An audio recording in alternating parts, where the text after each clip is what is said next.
Next. All right, we'll open up the floor over here on the right, Dylan Davis, and we'll go to Austin Ward. Ryan, Kyle seemed to really settle down in the second half there. I guess how would you assess his play and how he came out? And just as a team, too, you kind of seemed a little bit flat. I mean, was that something that you kind of saw it might be the case in practice this week? Or No. Couldn't quite understand what was going on there in the first couple drives. Didn't quite get in sync on offense, and then we had the botched snap. That was not supposed to be a fake. It was just a bad snap. He just kind of it slipped out of his hands, and it was like one of those things. Okay, what's going on here? But that is the game, and you got to respond. So I thought we did respond well in the second half, like you said, got in a rhythm. The number one goal is to be 1-0 on Saturday, so check that box. We want to play well in the second half, check that box. We wanted to start fast, and this game didn't get that done. So we got to look at why that is. But, yeah, you could start to see the rhythm again in the second half, similar to kind of, how we got in that 2-minute drive 2 weeks ago. So got to look at that and figure out why that is. But some real good play by Marvin Harrison, and we needed that, because they were putting a lot of guys in the box and left the middle of the field open at times, and we took advantage of that in the second half. Over to the left, Bill Rabinowitz, Columbus Dispatch, and then Nathan Baird. You were coming off an off week, an emotional win, and I know you respected Maryland. What do you attribute the early struggles to? I don't know. I don't. I wish I had an answer to it, but you just got to keep. Shooters keep shooting. You just keep shooting and push through it. But no, I don't really have a good answer for it other than we got ourselves off schedule and then found ourselves in some third and bad situations, which is why the third down looks the way it does. One thing about the third downs a couple weeks ago we did a nice job of is we stayed in pretty manageable situations. This was not the case today, so didn't quite get that done. But overall, I was pleased with the second half, but not the first. Played. Any explanation for that? Yeah, so we expect him to be ready for next week. It was one of those things where the question was if he played in the game, could he have a setback if something happened in the game? The answer was yes. And just based on how everything played out last year, the decision was made to hold him this week to make sure that he was full go next week because we know we got a lot of football ahead of us.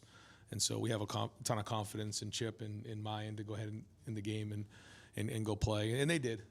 But excited to get Trey back for next week. He could have played in the game, but the decision was made. Over to the right, Austin Ward, Rivals, the podcast, and then Stephen Means.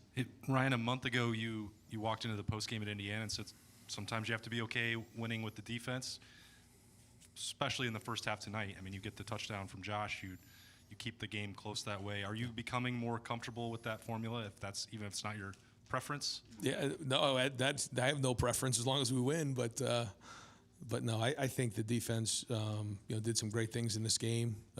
I thought Jim and the staff did a really good job with the game plan. I thought, they were a step ahead just in terms of the defenses that we were in. He did a great job of getting them into the right calls.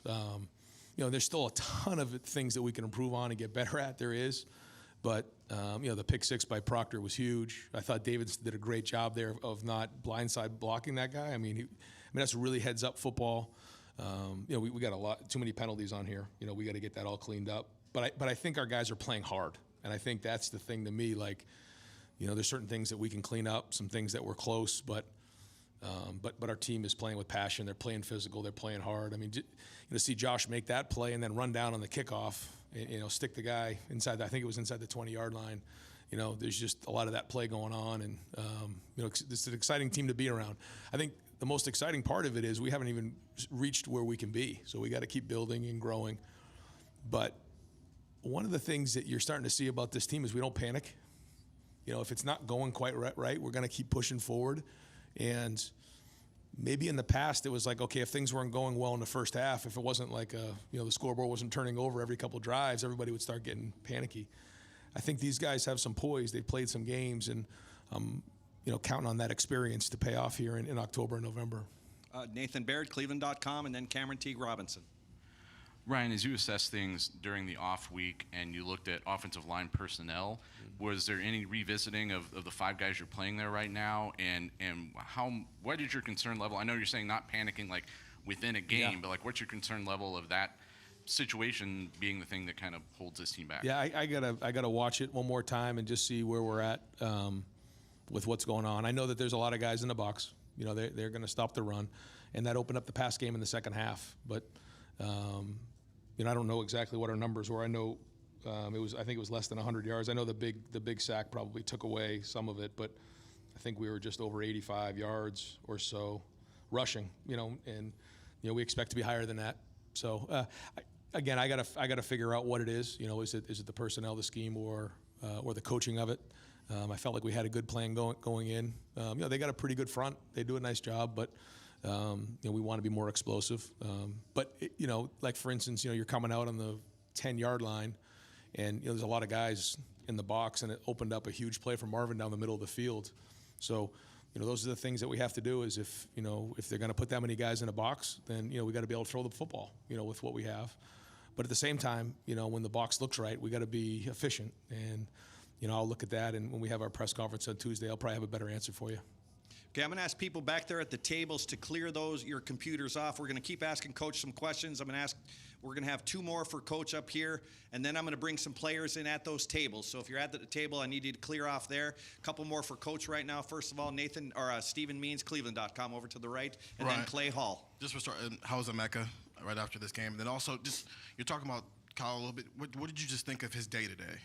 I think he would tell you, you know, he felt better about the second half than he did the first. Made some nice throws. Wishes he had some back, but yeah, I mean, I thought played well there. You know, I don't know what exactly the numbers were in the second half, but that's what our expectations are. And you know, I know he wants to be great, and you know, we'll look at it and try to get better. But and then with Mecca, you know, they're evaluating him now. Doesn't seem like something major, but you know, I don't really have much of an answer for you right now. Over to the left, Cameron Teague Robinson, the athletic, and then Dan Hope. Ryan, it's a tough challenge to contain a quarterback like Maryland has with the pass rush. Yeah. Just kind of your thoughts on what those guys up front did, kind of chasing him, keeping him running around. There was some good plays and some ones that he snuck free on for sure. Yeah, and you can see sometimes we're bringing 5 or 6. And then there's sometimes we're bringing 4, sometimes we're bringing 3. And then, so what you do is you try to change up the look in the back end for him.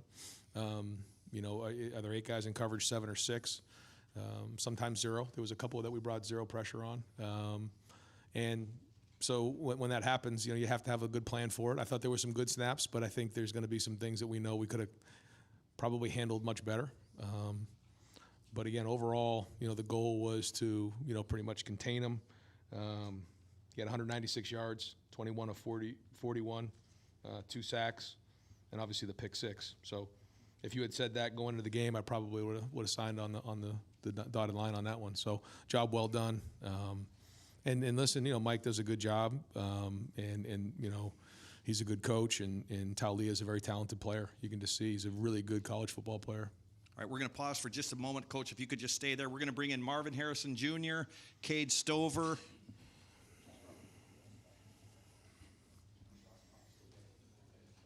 and Josh Proctor. We're going to send them to the back, guys. If you could let them get to the tables in the back.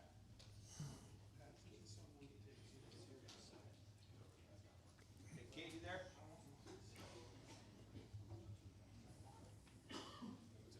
Yep. Any table you want back there, Marvin. And then, yeah, Marvin Harrison Jr., Josh Proctor. Marv's got his luggage with him. It looks like he's going through TSA over there. And Cade Stover. And then we're going to continue questions up front here. Cade, where's your Louis bag? You don't have one? No, you don't have one? Hey, Cade, you can go all the way to your left there. Okay, over here, back with Coach Day, Clay Hall, WSYX. I wanted you to talk about getting a sack from a defensive end, but first 10 penalties, including one on the head coach. Did you talk to that guy about what he was thinking right there? Yeah, I'm going to have to run with the guys tomorrow for that one. I'll take that one. But listen, football's a tough sport. There's a lot of passion. There's a lot going on out there. And, you know, I'm coaching my tail off. And so I don't know. I was just trying to coach as hard as I could. You know, I'm not going to talk about it. But I will say this, you know, we can't have that many penalties. That can't happen. So, well, we can disagree on a few of them, but there's still too many out there. Coach, over to the left, Dan Hope, 11 Warriors. Ryan, you mentioned Josh's big play. I mean, it seemed like time and time again today, he was there when you guys needed him to be. Just what's the biggest difference in him this year in terms of his reliability? I just called him out in the meeting, or in our a little get together there in the locker room because I think he's the best version of himself right now. Guy's been through a lot of ups and downs, injuries, things like that, and he's playing his best football. He's the best version of himself now. Now, in order for us to get to where we need to be in the next 2 months, we're going to need him to play like that. So I just think this is a guy who's been through a lot, and you can't substitute experience, and maturity. And I'm proud that he's playing like he is, but he's got to continue to stay on that discipline. Because you can see the talents out there and the physicality. He plays tough. I mean, he plays, he comes downhill. There's several pictures in my mind of him showing up at the point of attack and bringing it. So, great to see him out there playing like that. And final question for Coach Day, front row, Tim May, Letterman row. Yeah, Ryan, especially early. It seemed like Kyle was just like maybe a beat behind on some of the reads and stuff. And I'm just wondering, were they throwing some things at you guys that y'all had to sort of sort out? No. I think Kyle would say the same thing. Had a hard time early on getting into a rhythm, and as a coach, I got to try to help him and figure out how I can help with that. And then, whatever it is, whether we got to, have him go run a few laps before we play the first drive or whatever it is, we'll find a way to get him into a rhythm because you can see the talent is there, the ability is there, but he cares a lot, and as coaches, we'll help him get there. Great, Coach.